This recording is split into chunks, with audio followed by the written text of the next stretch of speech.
Love and Thunder.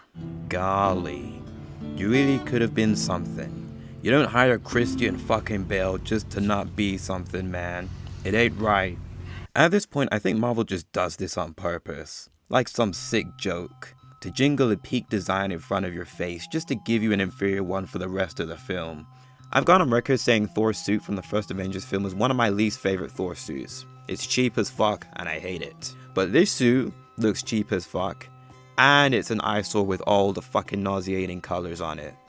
And the movie just starts asking a bit too much of you to imagine that this is how they tape their suits on and off now.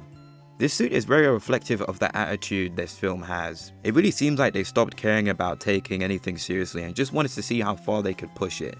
How far could they delve into the absurdity while still keeping the audience on board?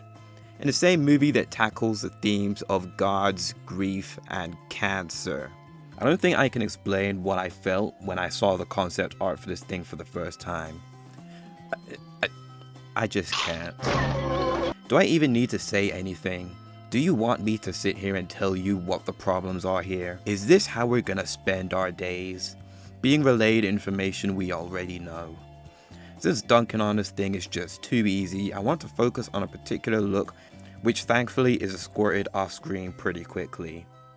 They brought the helmet back. Jane? No! Thor finally gets his helmet back, but it's cursed to what the rest of the suit is cursed to, being a big gold eyesore.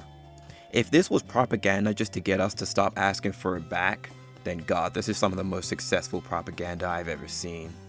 But I'm not one to let manipulation and propaganda go unchecked. It's just not in my nature. So what we're gonna do is correct the helmet and the rest of the suit. We're gonna remove all this fuck ass gold. The blue can stay in moderation if we work it around a bit. Obviously all the details can be lessened, it's just not necessary. And we are finally going to make a Thor suit with a decent helmet that can at least rival the one that was on screen like 15 years ago for 2 minutes. If Jane Foster can have a peak helmet in her introduction, then so can Thor. It really shouldn't be this hard. Thor has had a really interesting journey throughout the MCU. From the start, it was quite evident that he was one of the least interesting Avengers. He really wasn't resonating with people compared to the likes of a Steve Rogers or Tony Stark. So they changed him, stripped him of everything he held dear, so we could see what he'd make of himself without all of those things. They changed his character to play more into Hemsworth's comedic abilities. They sent him on a hero's journey that single-handedly made him many people's favorite Avenger, just to tear him down again to the lowest point he's ever been. Something I personally liked, actually. It may seem that Thor peaked in Infinity War on the surface, but inside he was always one snap away from falling apart. This was one of the most fragile versions of Thor we have ever seen. His whole reason for being and keeping himself together was to kill Thanos. He has never been so close to just shutting down entirely. And even then the movie gave us a top 3 Thor look throughout these films. Like, I'm pissed off they got rid of this one too. And then comes Love and Thunder. It's pretty apparent they started loving the smell of their own farts a little too much with this one.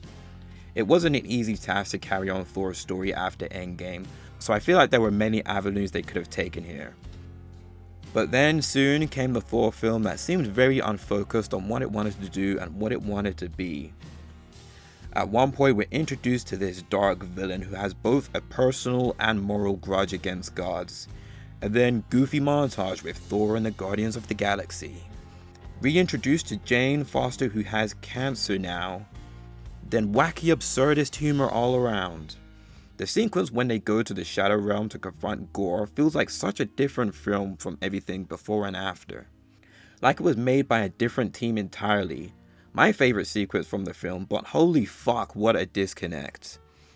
These ideas very clearly didn't go very well together, but that doesn't necessarily mean they're bad in isolation.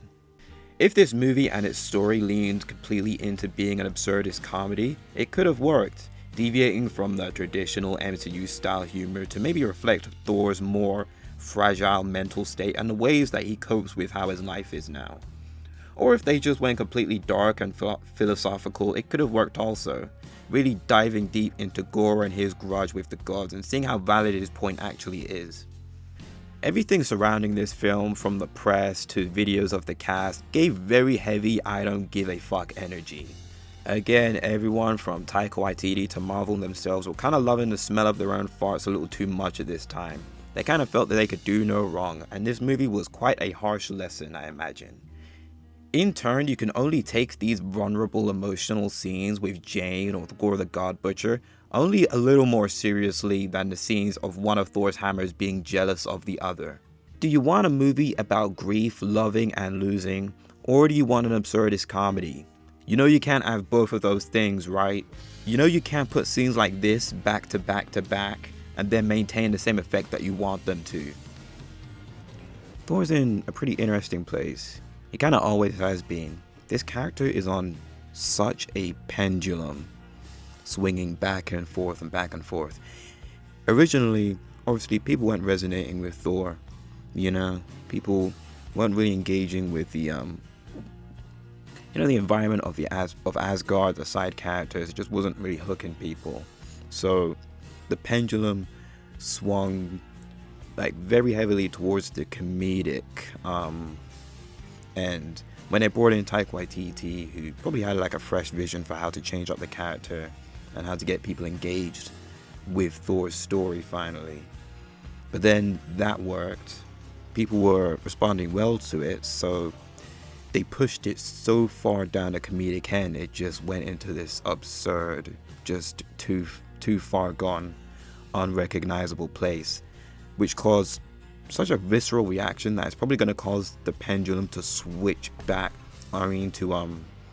swing back to the more serious depiction of Thor. It really depends how the Russos handle it. In Infinity War, Thor does keep his comedic sense of humor, but it's also a lot of darkness there, more so than in Ragnarok. They'll probably keep his comedic sense of humor, but obviously they're dialing it way back, like way back.